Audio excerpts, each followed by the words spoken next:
Digital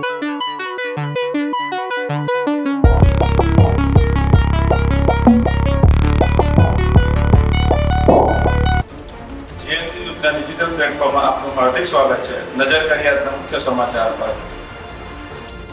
નમસ્કાર દર્શક મિત્રો, તમે જોઈ રહ્યા છો જીએનડી ન્યૂઝ અને હું છું ધ્રુતિ પરમાર। અમરેલીના લીલિયા તાલુકાના સલડી ગામે બે જૂથ વચ્ચે દિવાળીના દિવસે અથડામણમાં સામસામે ધોકાપાયા સામે કરાઈ હતી ફરિયાદ। ત્યારબાદ ફરિયાદના આધારે આરોપીને ઝડપી પાડીને સ્થળ ઉપર લઈ જઈ રિકન્સ્ટ્રક્શન પંચનામું કરવામાં આવ્યું હતું। જય હિન્દ, જય ભારત।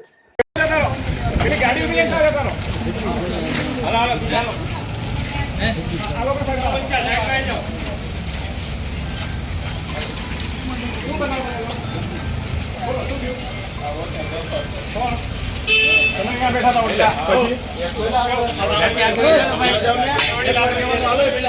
કોણ આવેલું ગાડી લઈને તમે અહીંયા બેઠા હતા